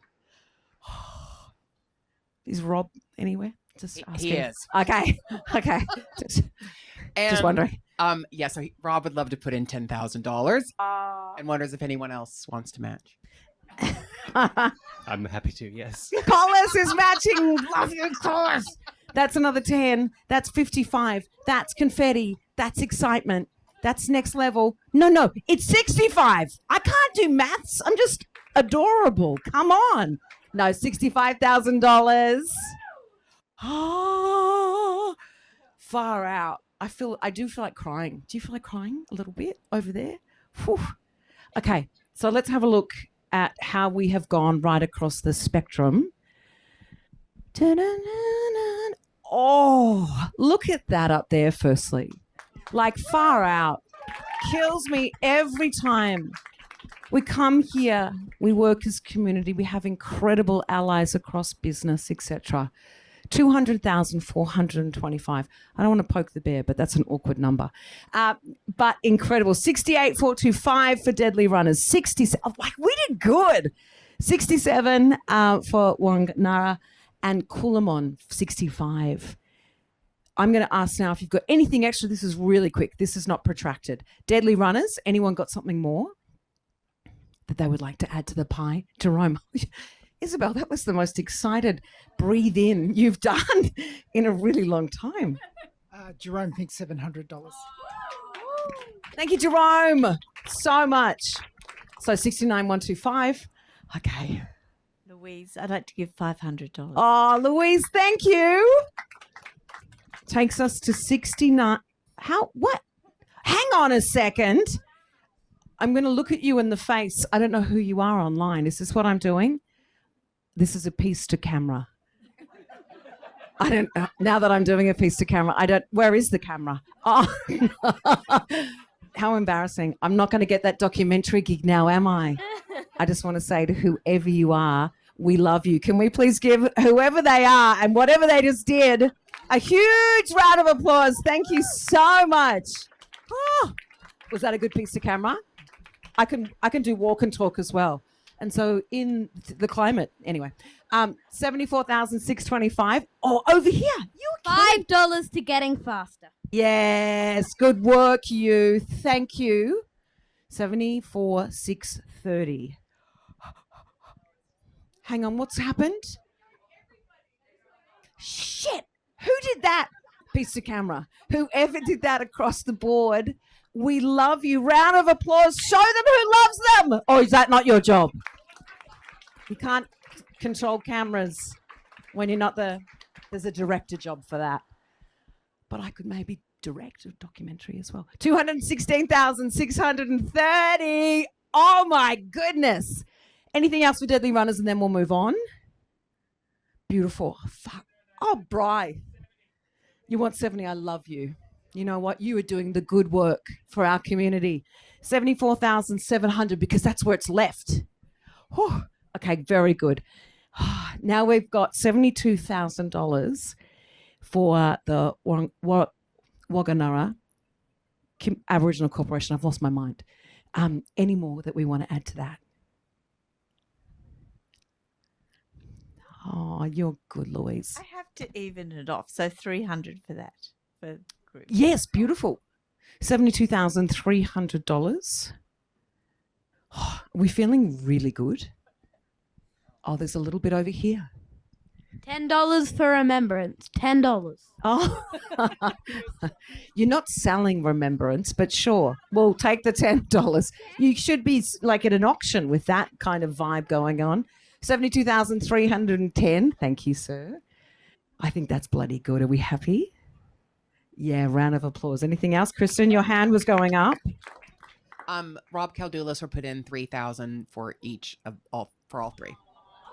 Face to camera. Rob Caldulas, we love you so much. Don't we, everybody? Oh my God.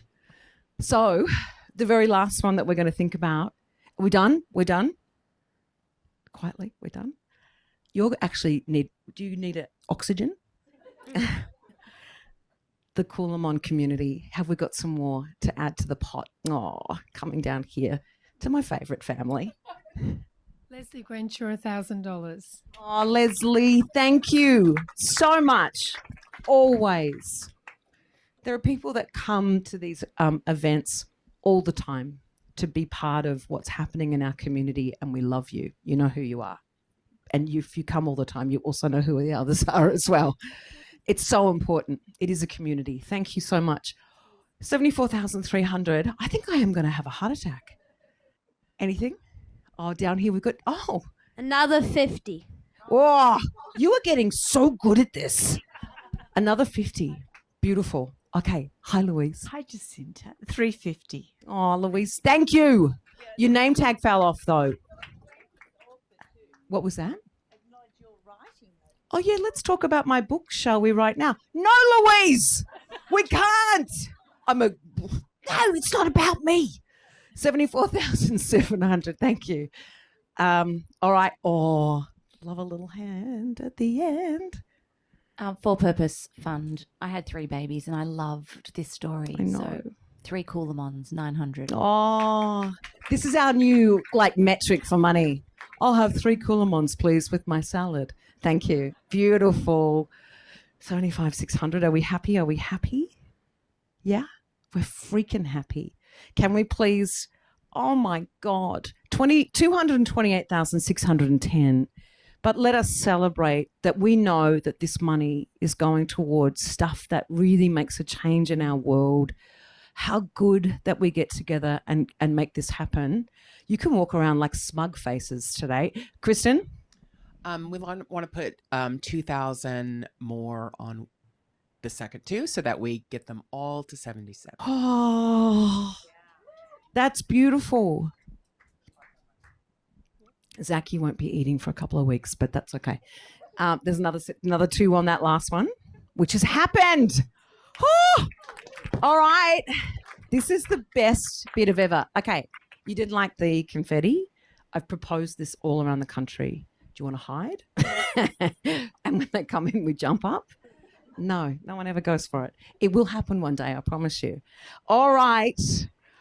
We're going to get them back in now to find out what happens. So it's secret, then we show them their results at each time. So we're going to hide them. They're going to come in. And while we're waiting, let me tell you that share ways that you can help with your time and talent as well. So Deadly Runners, they need support for accommodation providers or transport companies to reduce costs for regional and remote runners attending events and leadership camps. They need assistance with branding, digital marketing, and ticketing for the new trail running event to help reach both Indigenous and non-Indigenous audience. And they need graphic design, social media campaigns, and event promotion. If that's you, get in touch.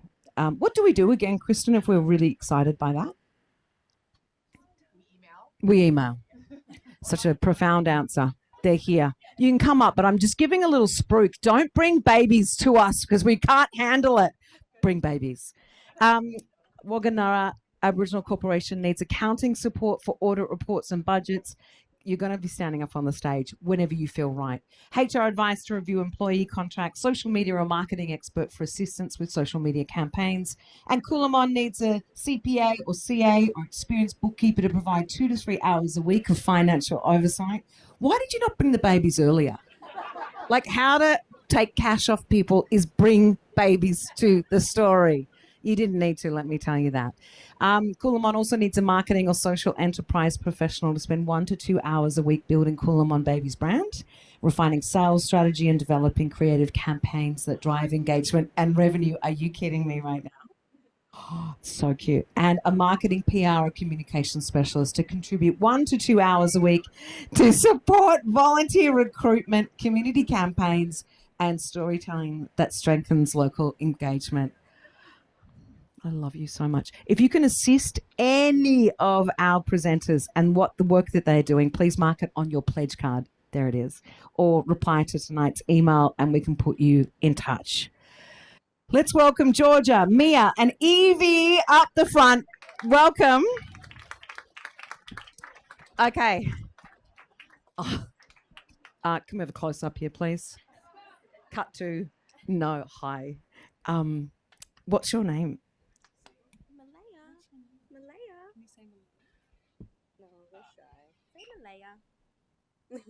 The silence is even amazingly gorgeous. All right, we're going to show you what we've been able to raise. We tried our best. So we'll show you. For Deadly Runners, $77,700.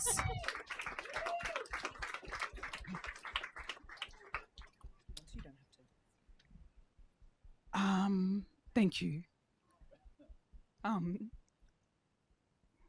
Yeah, it means a lot when people back something that's so personal, and it's been a journey, so I appreciate your generosity. Oh, we just want to say to you, thank you for the work that you're doing to change so many lives. That's why we're so excited about this. We believe in you. We feel you. Robbie did okay. You know, he got up. He was pretty good. And there's just been so much love in this room for you and the work. And we just wish you the best. And we really hope that this money will do something that can really assist you in your work. Georgia, Deadly Runners! Yes! Yes! All right, we are now on to, the Gundi. You haven't seen it? Do you want to have a look? $77,310 for all the work. Do you want to say anything? Thank you again. Yeah. Beautiful. Amazing. We thank you so much. And we wish you again as well all the best. And we look forward to coming into the cooler environments inside the, not the museum, the home that it is. Thank you. Round of applause. Oh, and for our very final organisation tonight, the Coolamon, $77,600 for your incredible work. Thank you so much. This is mums and babies. This is people's lives. So I hope you all know that and can take the gravity of that home with you. Thank you. And I really feel like the way you were able to explain and share with us the story has been so exciting that we're just going to scream. No, but thank you. It's incredible. There's so much love. There's so much connection with the story that you've told us. And we wish you all the best. Good luck. This is what we did tonight. $232,610 as well. Thank you to Bright Moon Trust for your support of TFN and tonight's event. Thank you to David at Atlassian Foundation for hosting us. Round of applause.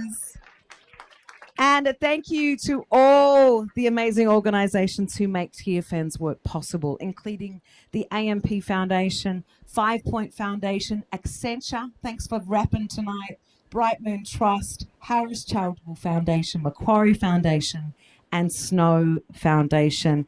Let's really give them a round of applause as well tonight, because it's that corporate understanding of their responsibility in this world that's going to change the world. And for those of you that pledge, the lights are out. Apparently we have to go home. David's ready to kick us off. For those that pledge by raising your hand, please fill out your pledge card. Leave the top half with us as you leave. You can scan or use the QR code that's on the screen right now to fulfill your pledge right now.